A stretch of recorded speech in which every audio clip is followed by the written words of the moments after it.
চায়ে পারি সারা।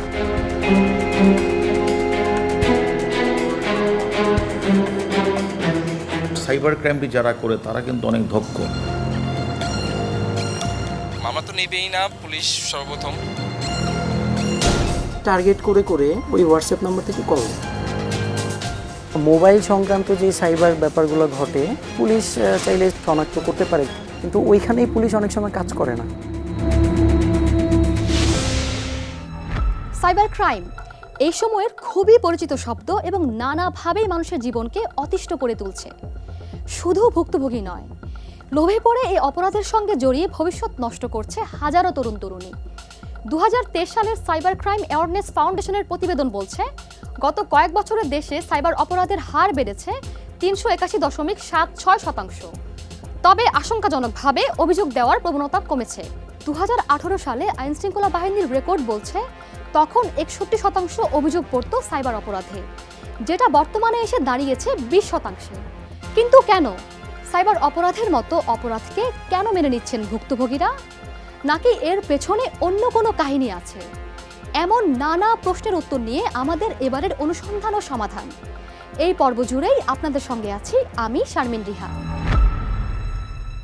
মিন্টু রোডের ঢাকা মেট্রোপলিটন পুলিশের গোয়েন্দা কার্যালয়। প্রতিদিন নানা অভিযোগ নিয়ে এখানে আসেন ভুক্তভোগীরা। এর মধ্যে একটা বড় অংশই সাইবার অপরাধের শিকার।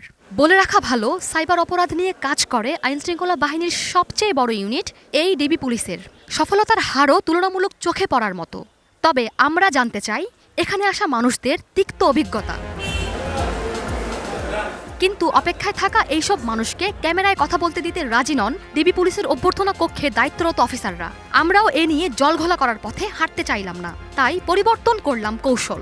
সাইবার ক্রাইমের শিকার হয়ে অভিযোগ জানাতে মিন্টু রোডের ডিবি কার্যালয়ে যাননি এমন মানুষ কমই আছে। আমরা মুঠোফোনে তেমনই এক ভুক্তভোগীর সঙ্গে কথা বললাম। তার কাছেই শুনতে চেয়েছিলাম ডিবি কার্যালয়ে কি অভিজ্ঞতা হলো তার। এই ভুক্তভোগীর ছদ্মনাম রিয়ান। 2023 সালে হানি ট্র্যাপের শিকার হন তিনি। ভারতীয় একটি ফেসবুক আইডির ফ্রেন্ড রিকোয়েস্ট অ্যাকসেপ্ট করলে অটো কল চলে আসে তার ফোনে। এরপর ওপাশে তিনি যা দেখছিলেন তার জন্য মোটেও প্রস্তুত ছিলেন না তিনি। পাশে মানুষটা পুরো নগ্ন অবস্থা থাকে, সেই ক্ষেত্রে ওই যে কয়েকটা সময় 10 সেকেন্ড 15 সেকেন্ড বা 20 সেকেন্ড সময়টার ভিতরে তারা এটা স্ক্রিন রেকর্ডিং করে পরবর্তীতে প্রোফাইলে শেয়ার করা বা যাদের সাথে ট্যাগ করা হয় সেই সব আইডিতে পাঠানোর হুমকি দেওয়া বা মানসিকভাবে এমনভাবে হিপনোটাইজ করে ফেলে। নিজের সমস্যা নিয়ে থানা, পুলিশ, ডিবি কার্যালয় ঘুরেও মেলাতে পারেননি কোনো সমাধান। অপরাধীরা সামাজিকভাবে তাকে প্রতিনিয়ত হেয় করছিল। নিজে নির্দোষ এই দৃঢ়তায় অপরাধীদের টাকা দিতে রাজি হননি। ভাগ্যকে মেনে নিয়েই চলতে থাকেন রিয়ান। তবে ভাগ্য খুব একটা সহায় হলো না তার। নিজের ভুলের মাসুল নিয়ে ভাবনায় রিয়ান যখন ক্লান্ত, তখন তার স্ত্রী পড়েন আরেক ফাঁদে। কিছু বুঝে ওঠার আগে স্বল্প সুদে ঋণ দেওয়ার কথা বলে 24 ঘন্টার মধ্যে হাতিয়ে নেওয়া হয় 85,000 টাকা। আইনি সহায়তা চেয়ে নিজের আগের অভিজ্ঞতা ভুলে অসহায় রিয়ান আবারও ঘুরতে থাকেন ডিবি কার্যালয়ের বারান্দায়। জিডি করার পরে আমি ডিবি কার্যালয়ে যাই। ডিবি কার্যালয়ে গেলে ওখানে ওয়েটিং রুমে ওখানে যে দায়িত্বরত তথ্য কর্মকর্তা থাকে উনি বলছে যে আপনার নির্দিষ্ট কোনো আইও বা নির্দিষ্ট কোনো অফিসার না থাকলে বা আপনার পরিচিত কেউ না থাকলে আপনি যে কোনো জিডির কপি নিয়ে ডিবির সাইবার সিকিউরিটি টিমের কাছে যেতে পারবেন না বা ডিবি অফিস ঢুকতে পারবেন না। এটাই আমার কাছে একটা প্রধানত মনে হয়েছে যে ডিবির সাইবার টিমের যদি আলাদা একটা সেল না থাকে বা ডিবি যদি এটা অ্যালার্মিংভাবে যদি অ্যাকশন স্টেপ না দেয় তাহলে আসলে আলটিমেটলি আমার মনে হয় কোনো লাভ হবে। শুধু ডিবি নয়, আইনশৃঙ্খলা বাহিনীর যতগুলো ইউনিট আছে তাদের প্রতিটিতেই সাইবার অপরাধ নিয়ে আলাদা আলাদা টিম কাজ করে। র্যাব, সিআইডি, এমনকি পুলিশ হেডকোয়ার্টার্সেও আছে এ ধরনের সমস্যা নিরসনে আলাদা সেল। আছে হটলাইন নম্বরও। ফোন দিলেই সমস্যা শুনে প্রয়োজনীয় ব্যবস্থা নেওয়ার আশ্বাস শোনা যায় ঊর্ধ্বতন প্রায় সকল পুলিশ কর্মকর্তার মুখে। তাহলে এই রিয়ানদের ভাগ্যে কেন সমাধান জুটছে না?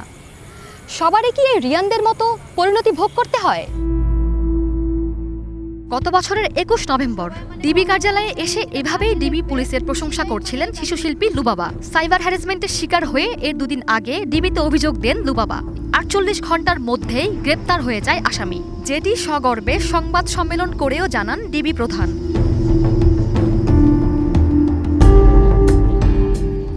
শুধু লুবাবা নয়, এর মাত্র একদিন আগে একই ধরনের সাইবার বুলিংয়ের শিকার হয়ে ডিবি কার্যালয়ে যায় অভিনেত্রী তানজিন তিশা। সামাজিক যোগাযোগ মাধ্যমে সাইবার বুলিংয়ের শিকার হয়ে ডিবি প্রধানের কাছে অভিযোগ করেন তিনি, যার সমাধানও মিলে যায় খুব অল্প সময়ে। যা নিয়ে একাধিকবার সাংবাদিকদের সঙ্গে কথাও বলেন ডিবি প্রধান এবং তানজিন তিশা। আমরা যেটা বুঝতে পেরেছি এটা একটা নিছক তুচ্ছ ঘটনা, এটা নিয়ে একটু ভুল বোঝাবুঝি হয়েছিল, তা আজকে দুই পক্ষ বসে এটা ভুল বোঝাবুঝি অবসান হয়েছে। তাই প্রশ্ন উঠছে, তাহলে কেন সমাধান পাচ্ছেন না রিয়ান? গোয়েন্দারা তো কাজ করে যাচ্ছে, 2-1 দিনের মধ্যে সমাধানও করে দিচ্ছে সমস্যার। তাহলে কি রিয়ান মিথ্যা বলল? আমরা আরও ভুক্তভোগীর সঙ্গে কথা বলতে চাই, জানতে চাই আইনশৃঙ্খলা বাহিনীর সাইবার ইউনিটগুলো কতটা সহায়ক ভূমিকা পালন করছে ভুক্তভোগীদের জন্য। এই ছেলেটির নাম সুন্দর, তবে তার জীবনের ঘটনা খুব বেশি সুন্দর রাখতে পারেনি তাকে। জিমেইল হ্যাকিংয়ে ব্ল্যাকমেইলের শিকার হয়ে আইনশৃঙ্খলা বাহিনীর দাঁড়ে দাঁড়ে ঘুরেও মেলাতে পারেননি সমাধান। একটা হোয়াটসঅ্যাপ নাম্বারে আমাকে ফোন আসে, আর ওই হোয়াটসঅ্যাপ নাম্বারে প্রথমে আমাকে একটা SMS আছে, যেগুলো হচ্ছে আমার কন্ট্যাক্ট লিস্ট, জিমেলের কন্ট্যাক্ট লিস্ট, আর আমার কিছু ছবি পাঠানোর পর বলো, আপনি কি মোহাম্মদ সুন্দর আলী? তো আমি রিপ্লাইতে বললাম হ্যাঁ আমি।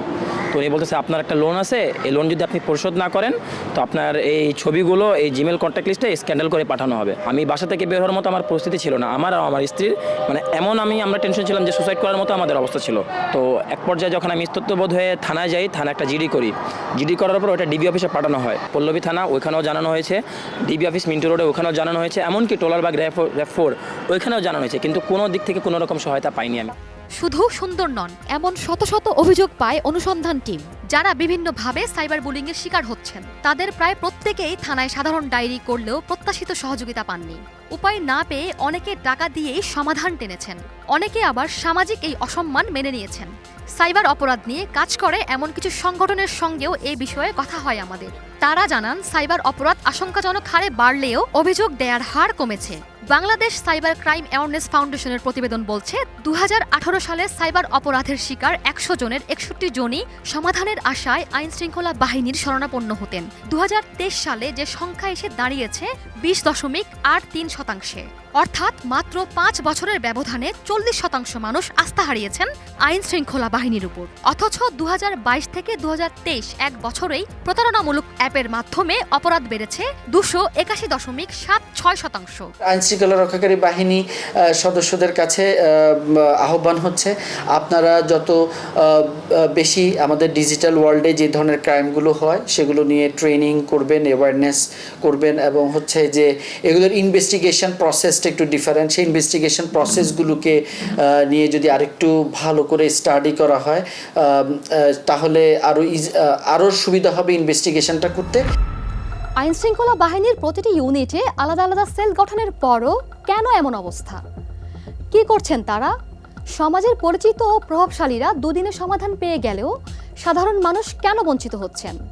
এসব নিয়েই অবশ্যই মুখোমুখি হব তাদের। এর আগে কিছু ভুক্তভোগীর গল্প জানাতে চাই আপনাদের। প্রথমে আমাকে একটা নগদ এজেন্ট নাম্বারে ফোন দেয়, আমি রিসিভ করার পর বলে যে আমরা নগদ অফিস থেকে বলছি আপনাকে নতুন এজেন্ট, আমাকে কিছু তথ্য দিতে হবে। আমি বলছি না, এই তথ্য দেওয়া যাবে না। পরবর্তীতে ওরা ওদের এই যে আমার এখান থেকে সুপারভাইজার ছিল, উনি একটা নাম্বার দিয়েছিল যে এই নাম্বারে থেকে আমরা যোগাযোগ করতে পারি বা করবো। তো ওইখান থেকে ওই নাম্বার থেকে কিছুক্ষণ পর ফোন আসছে, ওই নাম্বার কেটে দেওয়ার পর কিছুক্ষণ পর ওই নাম্বার ফোন আসছে।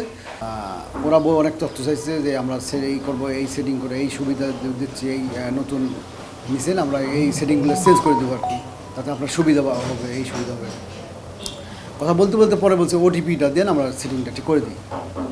ওটিপিটা আসছে, ওটিপিটা দিছি, দেওয়ার পর পরে আবার বলতেছে যে ডিএসআর যে কাজ করে কিনা, আমরা ওইটা আবার করতেছি, আপনি ঠিকমতো কাজ করে কিনা, মানে সে সব আপনাদের সাপোর্টগুলো ঠিকমতো দেয় কিনা। আমি আবার ওই বলছি হ্যাঁ সাপোর্ট দেয়, তাহলে আমি দেখি ওনার বাকিতে আপনাকে ব্যালেন্সটা দেয় কিনা। আবারও নিতে বললো, আবার 70,000 টাকা, 50,000 নিতে বললো, 50,000 নিতে আসলো, দিল। আবার আবার পরে 70,000 নিতে বললো, 70,000 আবার এইভাবে 1,50,000 নিয়েছি। আমার ওখানে ব্যালেন্স ছিল 5,000, 1,55,000। পরে যখন বুঝতে পারি যে আমি তখন দেখি আমার ওটা আর ঢুকতে পারি না নগদে। ফেসবুকে লিঙ্ক আসে, ওই লিঙ্কে আমি ক্লিক করার পরে সাথে সাথে 1 মিনিটের মধ্যেই আমার ফেসবুকটা টোটালি হ্যাক হয়ে যায়। পরে আমার আত্মীয় স্বজন যারা আছে, আমি আবার অনলাইনে ব্যবসা করি, তো বিকাশের দোকানদারের সাথে আমার লেনদেন থাকে, তো আমি মেসেজ করলে তারা সাথে সাথে টাকা পাঠিয়ে দেয়। তো আমি আবার রাতে গিয়ে বিকাশের দোকানদারকে টাকা পেমেন্ট করি। তো হঠাৎ করে তারা ওই বিকাশ আমার মতো সেজে বিকাশের দোকানদারকে টাকা চায় তাদের কাছে। তো বিকাশ থেকে আমার 12,500 টাকা আর নগদ থেকে 8,000 টাকা, এই 20,500 টাকা সঙ্গে সঙ্গে পাঠিয়ে দেয়। তো আমি অপরাধের শিকার হই। সাধারণ মানুষ ছেড়ে এবার এক রাজনৈতিক নেত্রীর গল্প শুনি। এর আগে তিনি যে পন্থায় হয়রানির শিকার হয়েছেন সেটি একবার দেখে আসতে চাই। ছাত্রলীগ নেত্রী তিলোত্তমার সোনা পাচার নিয়ে একটি কার্ড বানিয়ে ছড়িয়ে দেওয়া হয়েছে সামাজিক যোগাযোগ মাধ্যমে। আদতে স্বর্ণ পাওয়া গিয়েছিল একজন বিমান কর্মীর কাছ থেকে। তাদের কিছুটা বিলম্ব হয়েছে। আমি চাই যে তাদের এই কাজগুলো আরও আন্তরিকতার সাথে দেখুক, এই কাজগুলো আরও দ্রুততার সাথে দেখুক, যাতে করে অন্য 5টা মেয়ে যখন আসবে তারা ইন্সপায়ার হয় তাদের সমস্যার কথাগুলো তুলে ধরার জন্য। নাম জহির, এক বেসরকারি টেলিভিশনের অনুসন্ধানীমূলক অনুষ্ঠানের প্রতিবেদক তিনি। সমাজের নানা মানুষের বিভিন্ন সমস্যা তুলে ধরে তার সমাধানের চেষ্টা করা যার পেশা, তার সমস্যায় তিনি পাশে পাননি কাউকেই। যে আইনশৃঙ্খলা বাহিনীর সঙ্গে দিনরাত কাজের সম্পর্ক, তাদের কাছ থেকেও মেলেনি আশানুরূপ সহযোগিতা। দিনের পর দিন থানা ডিবি কার্যালয়ে ঘুরে ঘুরে ক্লান্ত সাংবাদিক বলছিলেন নিজের কষ্টের কথা। টোটালি আমার বিরুদ্ধে 9টা ফেক আইডি হয়। পরবর্তীতে ওই আইডিগুলির বিরুদ্ধে আমি আবার দ্বিতীয়বারের মতন একটা থানায় পল্লবী থানায় আমি একটা সাধারণ ডায়েরি করি। তো সর্বশেষ মিলে ওই সাধারণ ডায়েরি করার পর আমি আদালতের সম্মুখীন হই। আদালত যাওয়ার পরে আদালত আমাকে আবার সিটিডিসির কথাই বলা হয়, আদালতের মামলা কিভাবে গ্র্যান্ট করে নাই। তাই আবারও প্রশ্ন উঠছে, সাইবার সমস্যায় দ্রুত সমাধান পাওয়ার মাপকাঠি আসলে কি? এমন নানা পেশার মানুষের গল্প আর অভিজ্ঞতা আমাদেরকেই ভারাক্রান্ত করে তুলছে। তবে আমরা আশা ছাড়তে চাই না। প্রত্যেকের দুঃখ আর কষ্টের অভিজ্ঞতা নিয়ে আমরাও যাব আইনশৃঙ্খলা বাহিনীর দুয়ারে দুয়ারে। জানতে চাইব সেবাটা তারা দিচ্ছেন কাদের। ঢাকা মেট্রোপলিটন এলাকার সাইবার সমস্যা সমাধানে প্রতিটি বাহিনীর আলাদা আলাদা টিম থাকার পরও ভুক্তভোগীদের এত অভিযোগ কেন? শুধুমাত্র নারীদের সমস্যা সমাধানে পুলিশ সদর দপ্তরের অধীনে আলাদা ইউনিট পর্যন্ত করা হয়েছে। 2020 সালে police cyber support for women নামে যাত্রা শুরু করে এই ইউনিট। অভিযোগ শুনতে আছে হটলাইন নম্বরও। তারপরও শত শত নারী সমস্যা মাথায় নিয়ে ঘুরছেন রাস্তায় রাস্তায়। সমস্যা নিয়ে থানায় গিয়ে উল্টো বিদ্রুপ শোনার মতো ভুক্তভোগীর সংখ্যারও অভাব নেই। বেসরকারি এক টেলিভিশনে চাকরি করা এই নারী শোনাচ্ছিলেন সেই গল্প। মানে ওরা আমাকে বুঝাইছে যে আমার একটা টাকা আসবে, স্কলারশিপের টাকা আসবে, তো ওই টাকাটা নেওয়ার জন্য আমার অ্যাকাউন্ট নাম্বার দিতে হবে। তো আমি অ্যাকাউন্ট নাম্বারটা পাঠিয়েছি। পাঠানোর পরে ওরা একটা মেসেজ পাঠিয়েছে আমাকে। তা আমি ঘুমের মধ্যে মেসেজে যে ওটিপি নাম্বার আসে যেটাকে বলে, ওই নাম্বারটা দেওয়ার সাথে সাথেই মানে ওরা আমার কাছে চাইছে, আমি মানে দেওয়ার সাথে সাথেই ওরা আমার অ্যাকাউন্ট থেকে 10,000 টাকা নিয়ে নিছে। থানাতে গেলাম, যাওয়ার পরে পুলিশকে ইনফর্ম করলাম, বাট উনি আমাকে দোষ দিচ্ছিল যে এটা তো আপনার ভুল। মানে উনি আমাকে কোনোভাবে সহযোগিতা করেনি, উনি জাস্ট আমার কাছ থেকে ওই নাম্বারটা নিল, নাম্বারটা তো সাথে সাথে বন্ধ। উনি আমার কোনো কমপ্লেনও নেয় নাই, ইভেন আমাকে কিছু বলে নাই যে আর কোথাও যাওয়া লাগবে কি বা কিছু করতে হবে। রাজধানী কিংবা মেট্রোপলিটন এলাকাগুলোতে এত এত ইউনিট থাকার পরও এই অবস্থা। জেলাগুলোর অবস্থা তাহলে কেমন? তথ্য বলছে সাইবার সমস্যা নিয়ে কাজ করতে আলাদা কোনো ইউনিট নেই জেলা শহরগুলোতে। প্রযুক্তিগতভাবেও জেলা কিংবা থানা পর্যায়ে পুলিশরা খুব বেশি সুসজ্জিত নয়। ইন্টারনেট তো ছড়িয়ে গেছে প্রত্যন্ত গ্রামেও। তাহলে কিভাবে ওইসব এলাকার মানুষেরা সমস্যার সমাধান পাচ্ছেন? বিভিন্ন জেলার 20-এর অধিক থানার সঙ্গে কথা হয় আমাদের। প্রত্যেকেরই অভিজ্ঞতা একই। অপরাধ যেভাবে বাড়ছে, প্রত্যেকটা জেলায় পুলিশের যদি একটা সাইবার ইউনিট থাকে, তাহলে আমাদের আভ্যন্তরীণ জেলার অপরাধগুলো আমরা অতি দ্রুততার সাথে আমরা সেবা দিতে পারবো। বর্তমান সময় আসলে সাইবার রিলেটেড অপরাধের পরিমাণটা বেড়ে যাচ্ছে। তো যেমন সাইবার রিলেটেড ক্রাইম হয় যখন, বা তার ভিকটিম যারা আমাদের থানাতে আসে, তারা সাধারণত এসে তার অভিযোগটা করে। সেক্ষেত্রে ক্ষেত্রে বিশেষে জিডি হয়, কোনো ক্ষেত্রে মামলা রুজু হয়। মামলা রুজু হওয়ার পরে আমরা সেই সংশ্লিষ্ট বিষয়ে আমাদের পুলিশ সুপারের কার্যালয়ে সাইবার ক্রাইম কন্ট্রোল সেন্টার রয়েছে, সেখান থেকে আমরা কাজ করি। এছাড়া হাই টেকনোলজিক্যাল যে বিষয়গুলো রয়েছে সেগুলোর জন্য যেখানে উচ্চ প্রযুক্তিগত যে সাপোর্ট প্রয়োজন, সেটার জন্য আমাদেরকে টাকাতে আমাদের পুলিশ হেডকোয়ার্টার্স বা সিআইডি থেকে আমরা প্রয়োজনীয় তথ্যগুলো সংগ্রহ করে থাকি। এই টিমগুলো মূলত আমাদের ঢাকা কেন্দ্রিক। তথ্য প্রযুক্তি সহযোগিতার দরকার হলে আমরা পুলিশ হেডকোয়ার্টার সহ বিশেষজ্ঞ যে ইউনিটগুলো রয়েছে তাদের সাথে আমরা যোগাযোগ করে থাকি। আসলে স্থানীয় পর্যায়ে আমাদের ওই 100% লজিস্টিক সাপোর্ট দেওয়া সাইবার রিলেটেড বিষয়, সেটি আসলে সম্ভব হয় না। ডিজিটাল বাংলাদেশের কেমন চিত্র? বর্তমানে মোট অপরাধের একটা বড় অংশ সাইবার রিলেটেড হওয়ার পরও থানাগুলো কেন সুসজ্জিত হচ্ছে না?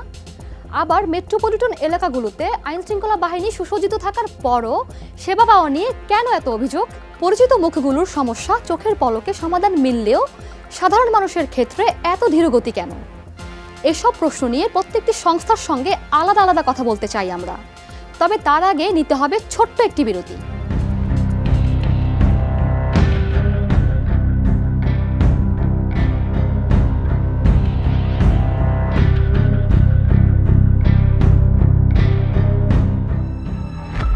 বিরতির পর আবারও স্বাগতম। কথা না বাড়িয়ে এবার প্রশ্নের উত্তর খোঁজার পালা। সাইবার সমস্যার সমাধান দিতে কোন পদ্ধতি অবলম্বন করছেন কর্তারা? পরিচিত মুখগুলো দ্রুত সমাধান পেয়ে গেল, অপরিচিত মুখগুলোর এত অভিযোগ কেন? প্রশ্নগুলোর উত্তর খুঁজে পেতে আমরা প্রথমে যেতে চাই মিন্টু রোডের ডিবি কার্যালয়ে। প্রতিদিনের মতো সেদিনও অভ্যর্থনা কক্ষে নানা সমস্যা নিয়ে বসে থাকতে দেখা যায় অনেক ভুক্তভোগীকে। তবে এবার তাদের সঙ্গে কথা নয়, কথা বলতে চাই যাদের অপেক্ষায় প্রতিদিন বসে থাকছে এসব অসহায় মানুষগুলো। প্রথমে ডিবি সাইবার ইউনিটের উপ পুলিশ কমিশনারের কক্ষে যাই আমরা। তার কাছে প্রশ্ন ছিল ডিবি সাইবার ইউনিট বিভিন্ন সাইবার রিলেটেড সমস্যা সমাধানে কতটা সফল। থানা তো এইভাবে হয়, থানায় গেলে আপনি সরাসরি যে জিডি করতে পারছেন। ডিটেকটিভ ব্রাঞ্চ তো একটা রেস্ট্রিক্টেড এরিয়া, এখানে আসতে হলে গেটে পারমিশন লাগতে হবে, তাকে কিছু মানে ইসের মধ্যে নিরাপত্তা স্তর পেরিয়ে তারপরে এখানে আসতে হবে। জানতে চাই গোয়েন্দা বিভাগ মুখ চিনে সমস্যা সমাধান দেয় কিনা। এমন অনেক ভুক্তভোগীর কথাও বলি তার, যারা অভিযোগ দেওয়ার পরও মাসের পর মাস ডিবি কার্যালয়ে ঘুরেও কিনারা করতে পারছেন না। স্যাটিসফ্যাক্টরি বাট আউটস্ট্যান্ডিং না, কিন্তু তারপরে আমরা কাজ করতে চাই বা করি, ভিন্ন উপায়ে করি, সেটা সময় লাগে একটু। অনেক সময় হয়তো অনেক সময় কাজটা হয়ে ওঠেও না, তো সেক্ষেত্রে কিছু গ্যাপ আছে। ট্রেইনড পিপল বা স্কিল্ড পিপল আমাদের রিক্রুটমেন্ট বা তাকে সংগ্রহ করা, এ ধরনের কাজ চলছে। এবার যেতে চাই মূল প্রশ্নে। চোখের পলকে তারকা ও বিশিষ্ট জনদের সমস্যার সমাধান মিললেও সাধারণ মানুষ বঞ্চিত হচ্ছেন কেন, এ প্রশ্ন ছিল তার কাছে। তারকারা যখন অভিযোগটা নিয়ে আসে, যখন এটা সলভ হয়, তারা হয়তো সোশ্যাল মিডিয়াতে তাদের অনেক সমর্থক আছে, ভক্ত আছে, সে হয়তো সেখানে বলে ফেলে পেজ খুলেছিল, ওয়েবসাইটে আমার নাম দিয়ে বিভিন্ন আমার টাকা হ্যাকিং হয়ে গিয়েছিল, এই কথা বলে। এটা মানুষ হয়তো বেশি প্রচার পায়। এমন অনেক সাধারণ মানুষ আছে যাদেরকে আমরা উপকার করি, তাদের কথাটা কেউ শুনে না। সকলের সেবা নিশ্চিত করতে গেলে এটা আলাদা একটা আরও দক্ষ জনবল নিয়ে আরও বড় সড়ো করে এটা করলে আরও ভালো হবে। জনবল সংকট। যে কোনো প্রতিষ্ঠানের তার কর্মের মান নিয়ে প্রশ্ন তুললে সহজভাবেই এই বিষয়টিকেই সামনে আনেন তারা। এক্ষেত্রেও তার ব্যতিক্রম হলো না। তবে জনবল সংকট একদম উড়িয়েও দেওয়া যাবে না। শুধু ডিবির দিকে আঙ্গুল তুলতে চাই না আমরা, কথা বলতে চাই আইনশৃঙ্খলা বাহিনীর অন্যান্য ইউনিটের সঙ্গেও। র্যাপিড অ্যাকশন ব্যাটালিয়ন র্যাব সৃষ্টির পর থেকেই বাহিনীটি সাধারণ মানুষের কাছে এক আস্থার নাম। সাইবার অপরাধ দমনে তাদেরও আছে আলাদা টিম। সমস্যার সমাধানে কতটা কার্যকরী ভূমিকা রাখছে তারা। সংস্থাটির উত্তরার প্রধান সদর দপ্তরে গিয়ে প্রথমেই রিসেপশনে জানতে চাই র্যাবের কাছে কেউ কোনো অভিযোগ দিতে চাইলে সেটি দেওয়ার পদ্ধতি কি। অভিযোগ রাখার মতো তেমন কোনো বক্সও দেখা গেল না সদর দপ্তরে। ঊর্ধ্বতন কর্মকর্তাদের কাছে প্রশ্ন ছিল এই অভিযোগের কত ভাগ সাইবার সংক্রান্ত। আমাদের একটি মনিটরিং সেল আছে, সেই মনিটরিং সেলের মাধ্যমে আমরা এই সকল সাইবার জগতে সাইবার পেট্রোলিং করে থাকি এবং এই সাইবার পেট্রোলিংয়ের মাধ্যমে আমরা নজরদারি এবং এরপরে আমরা বিভিন্ন তথ্য উপাত্ত নিয়ে সময়ে সময়ে আমরা বিভিন্ন অভিযানও পরিচালনা করি। যেহেতু ইন্টারনেট এখন মানুষের হাতের নাগালে, হাতের মুঠোতে ইন্টারনেট আছে, যে কেউ এই রিপোর্ট টু র্যাব অ্যাপ্লিকেশনটি ব্যবহার করে কিন্তু তার এখানে 12 ধরনের অভিযোগের ক্ষেত্র আছে, সেই জায়গাতে প্রবেশ করে সেদিকে ঢুকে সে কিন্তু তার অভিযোগটি খুব সহজেই লঞ্চ করতে পারে। তবে সাইবার অপরাধে সবচেয়ে বড় ভুক্তভোগী নারীরা, আর সে চিন্তা থেকেই পুলিশ সদর দপ্তরে police cyber support for women নামে আলাদা সেল গঠন করা হয়েছে। তারপরও কেন অসংখ্য নারীরা ঘুরছেন দাঁড়ে দাঁড়ে, পাচ্ছেন না সমাধানের পথ। সাইবার সমস্যায় পড়ে আত্মহত্যার মতো রেকর্ডও আছে অসংখ্য নারীদের। তাহলে কি করছে এই স্পেশাল ইউনিট?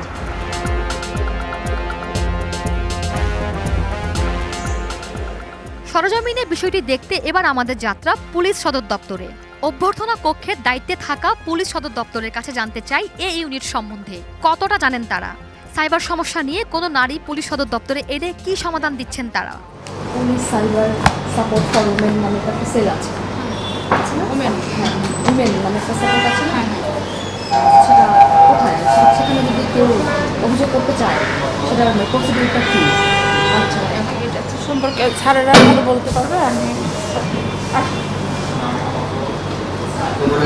সাধারণ মানুষ যারা আসেন তারা তাদেরকে করতে পারছেন, শুধু আপনার কাছে আসে, তারা তো এসে সাইডটা পায়।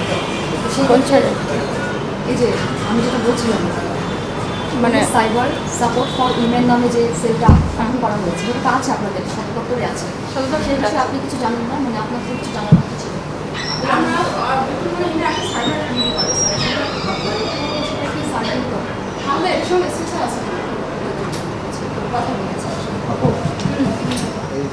যান আপনি যান আমি আপনাকে যেটা বলতে চাচ্ছি সেটা হচ্ছে আপনি তো জানার কথা মানে প্রসিডিউরটা কি কীভাবে অভিযোগ এখানে আসলে ওনাদের অনলাইনে সিস্টেম তো এটা আমরা আসলে সঠিকটা বলতে পারবো না। দায়িত্বে থাকা কর্মকর্তারাই খুব বেশি অবগত না এ ইউনিট সম্বন্ধে। তাহলে সাধারণ মানুষ কি তথ্য পাবে তাদের কাছ থেকে? বিষয়টির আরও বিস্তারিত জানতে এ ইউনিটের প্রধানের কাছে যেতে চাই আমরা। তবে তিনি দেশের বাইরে থাকায় কথা হয় ওই ইউনিটের আরেকজন দায়িত্বশীল কর্মকর্তার সঙ্গে। যদিও ক্যামেরার সামনে কথা বলতে রাজি হননি তিনি, তবে এই ইউনিটের সফলতার ফিরিস্তি তুলে ধরেন আমাদের সামনে। ওই কর্মকর্তার দেওয়া তথ্য মতে ফেসবুক সহ বিভিন্ন মাধ্যমে গত 4 বছরে ৩৬,৩৪৬টি সাইবার সংক্রান্ত অভিযোগ জমা পড়েছে এই স্পেশাল ইউনিটে, যার মধ্যে ৪৪% ফেক আইডি সম্পর্কিত অভিযোগ। এ কর্মকর্তার দাবি এর মধ্যে ২২,১২৭টি অভিযোগের সমাধান টেনেছেন তারা। প্রক্রিয়াধীন রয়েছে ৪৪৪টি অভিযোগ। তবে অস্বীকার করার উপায় নেই। দেশের জনসংখ্যা এবং সাইবার সমস্যার ব্যাপকতা বিবেচনায় ঘাটতি আছে জনবলের। আইনশৃঙ্খলা বাহিনীর মোট কতজন সুস্পষ্টভাবে কাজ করছেন সাইবার সমস্যা নিয়ে সে অনুপাতটাও জানার চেষ্টা করব আমরা। কর্মদক্ষতায় কোনো দুর্বলতা আছে কিনা সে বিষয়ে করতে চাই অনুসন্ধান। এর আগে বাংলাদেশ পুলিশের আরেক গুরুত্বপূর্ণ সংস্থা ক্রিমিনাল ইনভেস্টিগেশন ডিপার্টমেন্ট সিআইডির সঙ্গে কথা বলতে চাই আমরা। এবারের গন্তব্য রাজধানীর মালিবাগে সিআইডির প্রধান কার্যালয়ে। তথ্য বলছে সাইবার সমস্যা সমাধানে ৮০ জনের একটি আলাদা টিম কাজ করে যাচ্ছে এই সংস্থায়। কোন উপায়ে সমাধান দিচ্ছেন তারা? তাদের কাছে অভিযোগ দেয়ারই বা পথ কি? বিষয়টি প্রথমেই সিআইডির অভ্যর্থনা কক্ষের দায়িত্বে যারা রয়েছেন তাদের কাছে জানতে চাই। সাইবার সমস্যা নিয়ে কেউ তাদের অফিসে গেলে কি পরামর্শ দেন তারা? তবে অভ্যর্থনা কক্ষের দায়িত্বশীলদের আচরণ চমকে যাওয়ার মতোই। সাংবাদিক জেনেও যে ভঙ্গিতে তাদের উত্তর, তাতে বুঝতে বাকি থাকে না ভুক্তভোগীদের অবস্থা। আমি বলতে চাচ্ছি সাইবার সমস্যা রিলেটেড কেউ আসলে আপনারা কি পরামর্শ দেন এখান থেকে? আর অভিযোগ করার কোনো জায়গা আছে? এই ব্যাপারে আমরা এখানে সিনিয়র স্যার আছে, আপনি এখানে কথা বলতে পারেন। এই ইয়াসের সাথে কথা বলে দেন, সাংবাদিক ইয়াসের সাথে কথা বলে দেন। আপু আমি জানতে চাচ্ছি সাধারণ কোনো ভুক্তভোগী আসলে তাদের জন্য আপনাদের কি ব্যবস্থা আসলে? অপেক্ষায় থাকার পর সিআইডির সাইবার ইউনিটের দায়িত্বে থাকা কর্মকর্তা কথা বলতে রাজি হন আমাদের সঙ্গে, কিন্তু ক্যামেরার সামনে তিনি কোনো ইন্টারভিউ দিতে রাজি নন। কয়েক বছরে তাদের হাতে কত সাইবার সমস্যার সমাধান হয়েছে এর বিস্তারিত তথ্য দেন তিনি। অভ্যর্থনা কক্ষের আচরণের বিষয়টি নিয়েও ঊর্ধ্বতনদের সঙ্গে কথা বলার আশ্বাস দেন তিনি। এবার বাহিনীগুলোর ভেতরের কিছু তথ্য জানতে চাই আমরা। শুধু কি জনবল সংকটে সেবা ধীরগতি হচ্ছে, নাকি অন্য কোনো কারণ আছে? আমাদের কাছে তথ্য আসে সাইবার সমস্যা সমাধানে এখনও যেহেতু শতভাগ দক্ষ হয়ে উঠতে পারেনি বাহিনীগুলো, তাই ক্ষেত্র বিশেষে প্রযুক্তি ভালো জানে এমন মানুষের সহায়তা নেন তারা। ভেতরের প্রযুক্তিগত দক্ষতার ধারণা নিতে এমন মানুষদের সন্ধান করতে থাকে অনুসন্ধান ও সমাধান টিম। অনেকের পরিচয় জানা গেলেও বিষয়গুলো স্পর্শকাতর হওয়ায় এসব বিষয়ে কথা বলতে রাজি হন না তারা।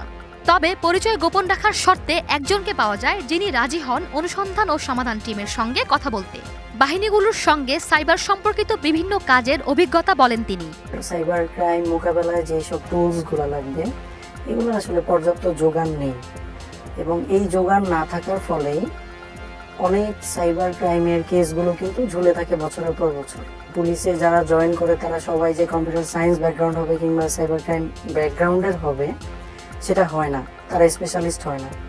তাদেরকে ট্রেনিং প্রদান করা হয়, কিন্তু সেই ট্রেনিং থেকেও তারা আসলে খুব বেশি আউটপুট নিতে পারে না, যার ফলে যে সমস্যাটা হয় যে সাইবার ক্রাইম যদি 100% হয় সেখান থেকে আমরা হয়তো 5 to 6% যারা হচ্ছে ভিকটিম তাদেরকে সাপোর্ট দেওয়া সম্ভব হয় পুলিশের ক্ষেত্রে। পুলিশে যে পরিমাণ সাইবার ট্রেনিং দেওয়া হয় ইটস নট এনাফ, এটা আরও বাড়াতে হবে এবং অ্যাডভান্স লেভেলের ট্রেনিংয়ে যেতে হবে। বেসিক টু অ্যাডভান্স আমার মনে হয় সাইবার যতগুলো ইউনিট আছে বাংলাদেশে সবাইকে বেসিক টু অ্যাডভান্স একটা কোর্স করানো সবচেয়ে বেটার। 1 বছর বা 2 বছর একটা কোর্স যদি চালু করতে পারে তাহলে এটা সবচেয়ে ভালো হবে। প্রযুক্তির হয়তো একদিন উন্নয়ন ঘটবে, কিন্তু বাহিনীগুলোর মধ্যে কি সমন্বিতভাবে কাজ করার মানসিকতা গড়ে উঠবে কোনোদিন, নাকি সবাই যে যার কৃতিত্ব নেবার নেশায় ছুটবে? বিষয়টার ভবিষ্যৎ কল্পনা করা একটু জটিলই বটে। এর চেয়ে চলুন একটা সহজ হিসাব দেখে আসি। বিভিন্ন বাহিনী থেকে সাইবার সমস্যা নিয়ে ডেডিকেটেডভাবে কাজ করা আইনশৃঙ্খলা বাহিনীর যে সদস্য সংখ্যা পাই আমরা, সে হিসাবটা সহজ হলেও সংখ্যাটা চমকে দেওয়ার মতো। ঢাকা মহানগর গোয়েন্দা পুলিশে ৮ ভাগে ভাগ হয়ে সাইবার সমস্যা নিয়ে কাজ করছে এ বাহিনীর প্রায় ৩০০ সদস্য। সিআইডিতে আছে ৮০ জন। আর পুলিশ সদর দপ্তরে তো নেই সাইবার সমস্যার সমাধানে ডেডিকেটেড কোনো জনবলই, অর্থাৎ মোট সংখ্যা হাজারও ছোঁয় না। তারপরও হাজার ধরে অঙ্ক কষলেও 18 কোটি জনসংখ্যার এই দেশে প্রতি 18 লাখ মানুষের সাইবার সমস্যা দূর করতে আছেন আইনশৃঙ্খলা বাহিনীর মাত্র একজন। সে বিষয়ে আরও জানতে আবারও আমাদের গন্তব্য পুলিশ সদর দপ্তরে। পুলিশ সদর দপ্তরে মিডিয়া অ্যান্ড পাবলিক রিলেশনস শাখার সহকারী মহাপরিদর্শক এনামুল হক সাগর জানান, প্রযুক্তি দুর্বলতা কাটিয়ে উঠতে কাজ চলছে। জেলা শহরগুলোতে নিজেদের সর্বোচ্চটুকু দিয়ে সমস্যা সমাধানের চেষ্টা করে যাচ্ছেন তারা। সময়ের সঙ্গে সঙ্গে দক্ষ জনবল গড়ে তোলা হবে বলেও জানান তিনি। জেলা পর্যায়ে সেই সাপোর্টটুকু আমরা দিচ্ছি না তা না, তবে এইটিকে আরও কীভাবে ব্যাপকভাবে দেওয়া যায় সেই চেষ্টাটা কিন্তু আমাদের রয়েছে। কারণ এই সেবাটা দেওয়ার সাথে কিন্তু টেকনোলজিক্যাল সাপোর্টের একটি বিষয় কিন্তু জড়িত রয়েছে। লজিস্টিক্স একটি গুরুত্বপূর্ণ বিষয় এই ক্ষেত্রে। তো সেই টেকনোলজিক্যাল সাপোর্টটাকে আরও কীভাবে বাড়ানো যায় সেই লক্ষ্যে কিন্তু বাংলাদেশ পুলিশ কাজ করছে। এবার কিছু আশার গল্প শোনাতে চাই। চলুন তার আগে প্রেমিককে বিশ্বাস করে এক নারীর সর্বস্ব হারানোর গল্প শুনে আসি। ছদ্মনাম রায়না। প্রেমিককে বিশ্বাস করে 2 বছরের সম্পর্কে ভিডিও কলে নানা সময় তারা কথা বলতেন, পাঠাতেন বিভিন্ন ভিডিও। এরপরের গল্পটা রায়নার থেকেই শোনা যাক। আমার এক্স যে বয়ফ্রেন্ড ছিল, আমার প্রাইভেট ছবি এগুলো সেল করে দেন গ্রুপে। একটা কেমন একটা ট্রেলারের মতো করে, মানে নর্মাল গ্রুপে জাস্ট মানে এভাবে সবাই দেখতো। আর ফুল ভিডিওগুলো পাওয়ার জন্য ওদের অন্য একটা গ্রুপে সাবস্ক্রিপশন কিনা লাগতো। তো এভাবে মানে অনেক টাকার কি ও ইনকাম করে এখান থেকে। মানে ওর এই একটা জিনিসের কারণে আমার ভার্সিটি লাইফে পুরাই হলো। তবে সব হারিয়েও ভাগ্য সুপ্রসন্ন তার। বিষয়টি সিআইডিকে জানালে খুব কম সময়ের মধ্যেই কথিত ওই প্রেমিককে গ্রেপ্তার করে সংস্থাটি। তো ওর ফ্যামিলি শুধু আসছে নিজের স্বার্থের জন্য আসছে, যে শুধুমাত্র কেসটা যাতে আমি উইথড্র করি। কি মানে আমি চাচ্ছিলাম না যে আমি যদি এই চান্সটা যদি আমি ছাড়ি তাহলে মানে আমার নিজের সাথে আনফেয়ার করা হবে। এটা রায়নার অভিযোগের দ্রুত ব্যবস্থা হওয়ার অর্থটা হলো আইনশৃঙ্খলা বাহিনী তৎপর হলে যে কোনো সমস্যায় সমাধান সম্ভব। তবে সমস্যা হচ্ছে তাদের কাছ পর্যন্ত সাধারণ মানুষের যাওয়ার সুযোগ পাওয়াটাই কঠিন। এর মাঝেও আসার কথা, সাইবার অপরাধের দ্রুত সমাধানের তাগিদে স্বতন্ত্র একটি ইউনিট গঠন নিয়ে চলছে জোর তৎপরতা। পুলিশ সদর দপ্তর থেকে স্বরাষ্ট্র মন্ত্রণালয়ের জননিরাপত্তা বিভাগে এরই মধ্যে একটি প্রস্তাব পাঠানো হয়েছে। প্রাথমিক নাম ঠিক করা হয়েছে সাইবার পুলিশ ইউনিট। ডিআইজি পদমর্যাদার একজন কর্মকর্তাকে প্রধান করে শুরুতে 2221 জনবলের একটি ইউনিটের যাত্রা শুরুর প্রস্তাব দেওয়া হয়েছে। রাজধানীতে থাকবে যার সদর দপ্তর। প্রশিক্ষিত ইউনিট না থাকলে গতানুগতিক ইউনিট দিয়ে এই সমস্ত সাইবার অপরাধ দমন করা সম্ভব না। তো এই সমস্ত সাইবার অপরাধ দমন করার জন্য আমি সংসদীয় কমিটির সভায় বলেছিলাম যে একটা আলাদা বিশেষায়িত ইউনিট থাকা দরকার। কারণ তথ্য প্রযুক্তি মানুষের জীবনে এখন অঙ্গাঙ্গিভাবে জড়িত হয়ে গেছে এবং এই তথ্য প্রযুক্তি ব্যবহার করে যে অপরাধ সংগঠিত হচ্ছে অনলাইন জুয়া থেকে শুরু করে সামাজিক ব্যক্তি পর্যায়ে, সেই সমস্ত নির্মূলের জন্যে এবং তার প্রতিকারের জন্য একটা বিশেষায়িত সাইবার ইউনিট দরকার এবং সেটি স্বরাষ্ট্র মন্ত্রণালয়ের সভায় আমি জোরালোভাবে বলেছিলাম। আইন প্রণেতা কিংবা আইন শৃঙ্খলা রক্ষাকারী বাহিনীর প্রতি যতই অভিযোগ কিংবা অনুযোগ থাকুক, দিন শেষে তারাই সবার ভরসাস্থল। তাই বুক ভরা আশা নিয়ে বিদায় নিতে চাই। দ্রুত ইউনিট অসহায় সাইবার অপরাধের শিকার ভুক্তভোগীদের আশার বাতিঘর হয়ে আত্মপ্রকাশ করবে। সেই সঙ্গে আইনশৃঙ্খলা রক্ষাকারী বাহিনীর যতগুলো ইউনিট এই সমস্যা নিয়ে কাজ করছে, তারাও অসহায় এসব মানুষের কথা আরও গুরুত্ব দিয়ে ভাববে, পদক্ষেপ নেবে সমস্যার সমাধানে। বিদায় নিচ্ছি আজকের মতো। আবারও দেখা হবে এটিএন নিউজের নিয়মিত আয়োজন অনুসন্ধান ও সমাধানে একটা নতুন বিষয় নিয়ে। ততক্ষণ পর্যন্ত ভালো থাকুন, এটিএন নিউজের পর্দায় চোখ রাখুন।